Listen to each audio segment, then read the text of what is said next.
reason why I do this is because I found for myself,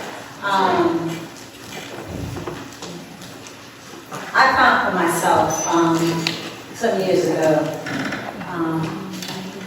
my alignment. I was all over the place, right? And when I started really looking into it and really starting to try to get myself together, it was obvious that I had to start in one place first. My alignment needed to start with my spiritual. My connection to my Creator is what governs my financial, my emotion, my mental. It actually helps me govern myself. It is the compass that actually, tweaks me when I'm off balance. So that being said, I want to say, first of all, spiritual brokenness. Spiritual brokenness is not failure or weakness. It is a state of disconnection from yourself, others, or from your higher power, right?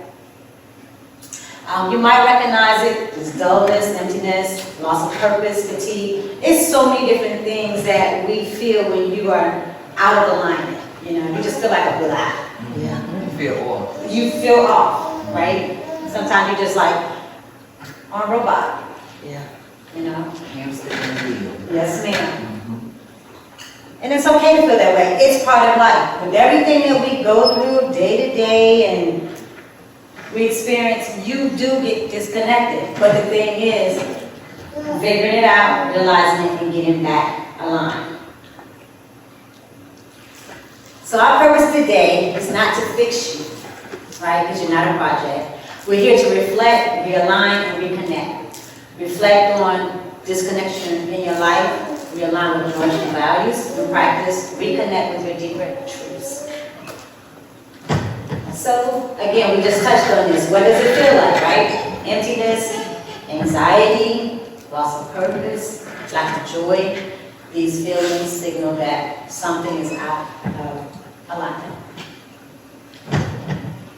These are the things that can actually get you there. You can go through something that's trauma. And let's stop right there for a second. I have to touch on that because my thing is, as a trauma coach, I like to take the negative out of trauma.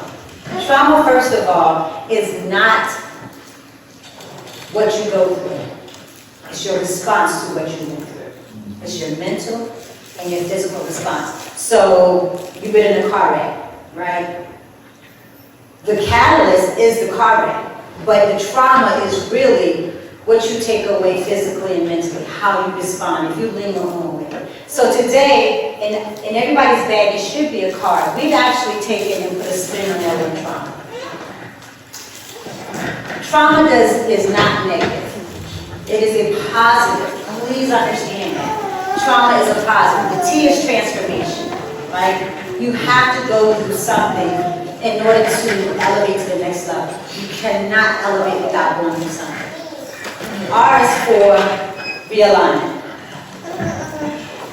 A is for awakening. That way you awaken to whatever it is you're figuring out, you're realizing there's something going on. U is understanding. M is for mindfulness. And the other A is for ascension. That's when you actually move to the next level. Right? So, whenever you hear someone talk about trauma, please, if you can, try to pivot that mindset, because your mindset is going to determine your response. And if you have a negative mindset, you're going to have a negative response, and it's going to be very impactful in a bad way. And if it's a positive, hey, you're going to be looking for, as they say, the rainbow on the other side of the silver lining in the cloud. Unmet expectations, moral conflict, busyness, and disconnection from community. So let's take a minute, acknowledging pain without shame. Anytime you go through anything in life that's not pleasant, it has some level of pain, right? Embarrassment, whatever. It's still some form of pain. It's no shame in that. Name it, own it, and in that way you can actually accept it and move past it. A transformation perspective, a broken spirit is not a final sentence. It is an invitation to return home. Please know, anytime that you go through something, it is God's way of strengthening you, He's grooming you, and he's actually preparing you for something greater. And you have to go, as the old people say, I'm sorry, not to say old people, but my elders always say it's growing pains.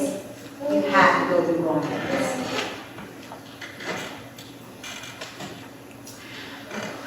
The path ahead. So we're not going to try to do quick fixes. It's not a race. It is a journey. You're going to be doing this the rest of your days and everything that you go through. Stillness and reflection. Stillness is the first step. It creates a space for you to let your soul speak, to listen, to honestly just sit there, right? Listen. Your body is, your inner man is connected. As God always say, be still, right? You can hear him in the midst, you can't hear him in the chaos. So there's silence, and then there's journaling. Journaling, oh my goodness, I cannot tell you how impactful, how important this is, because it takes all that chaos out of your head, out of your spirit, out of your heart, and it puts it on paper. And it helps you to start to be able to actually mold it and see through it and actually work through it, right? As April spoke about the letter that she wrote, that is always an awesome tool. Anything that you're going through when you're walking away, you're moving, or you're sending to another level, write that letter. I have a journal that, in my journal, at the end of every day, there's a note, a place where you do a note to your future self. Everybody said talk to that your former self, but at the end of the day, that person's gone, right? So my thing is, what you want to tell your future self, right? What are you looking forward to? What do you want to work on? Prayer is always key, right?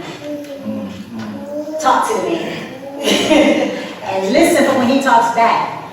And be honest with yourself when you ask yourself these questions. What am I feeling and what am I avoiding? Because that's a big thing, as Catherine was saying, we tell ourselves stories. Right? Be honest with yourself. If you don't be honest with yourself, who else is going to be honest with you? Right? And then faith practices. You can reconnect in prayer, church, worship, service. And this is not just service for his church, this is service to others. Everyone in here is here for a purpose, and your purpose is to serve another person, to help someone else. That is our design. Right? You get the most gratitude when you help someone else. Faith is not a spark. It is a fire that you tend to feel. Think about it. If you light a fire, you go out camping, and you don't keep putting that wood up there, it's going to go out and then it gets cold. That is yours. Reframe your story.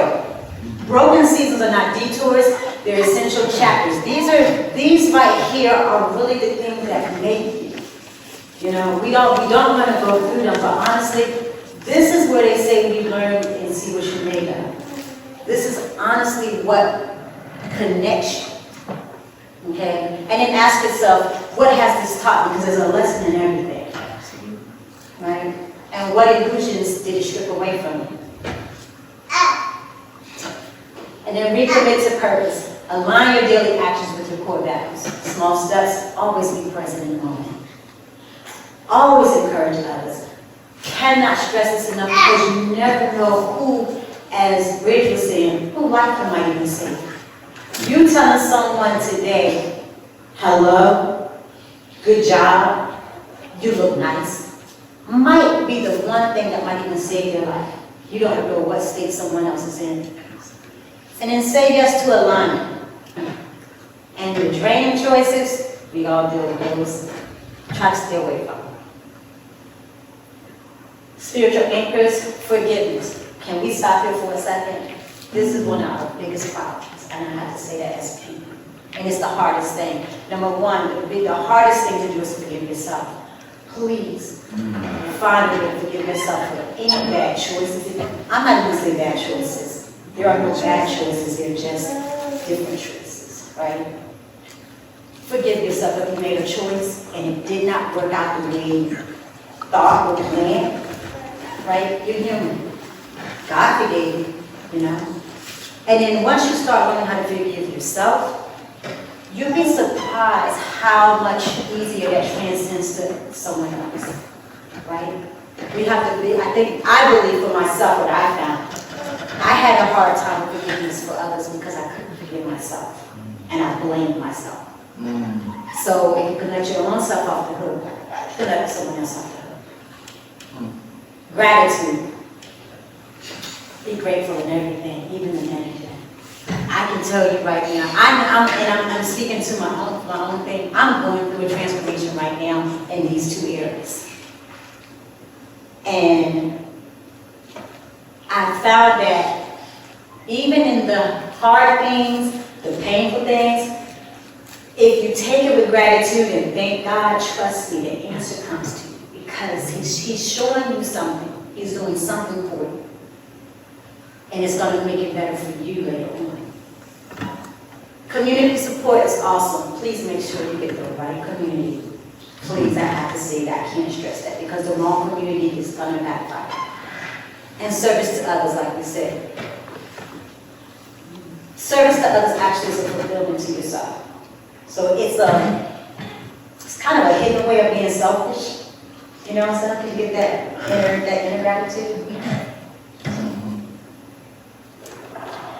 And then practical reconnection strategies. Let's turn insight into action with these practices. Gratitude journal. I do this. Scripture meditation. Can't say I do this all the time, but I can tell you when I'm in a jam and I'm in a bad situation, I know there's a scripture out there and I will go for it. And then short, honest prayers. Every morning I wake up. I thank God for the night before, on the morning of the day, and just whatever He has planned for me for the life. Rebuild spiritual routines, regular prayer, meditation, and everybody, a lot of people think, and I was the same way, when it comes to meditation, you know, you used to sing the and all that good stuff. Trust and know. Meditation is just really sitting there being at peace in silence and listening. I find myself a lot of times, I love nature. Nature is what connects me. So my husband fusses at me all the time, but to be honest with you, I don't like shoes. You see me outside 9 times out of 10, I'm barefoot. Reconnect with nature, trust me. There's an energy flowing through that concrete, that grass. But sometimes I like to just go sit and listen to the birds. That's meditation, there's a calming there. Routine worship, intentional spiritual reading. And then find a mentor or a spiritual companion. Connect with someone. You don't have to get all because a lot of times people get churchy. And I know that's a new term. You don't have to do that. I enjoy just having a conversation. Give me good conversation. Let's even if we don't agree on the same thing, let's have a dialogue. Right? Let's have a nice little conversation about it, share ideas. And then you don't have to fix everything. Just begin with one habit. Right? I tell you, out of all those things, if you take one thing and focus on it, and then it'll lead to the next one. You can start wherever you are. And then in the next 7 days, choose one. Journal, either the prayer, act of service, connect with someone, or just sit and listen. Just sit and reconnect with nature. And that's honestly my presentation. Like I told y'all, I'm military.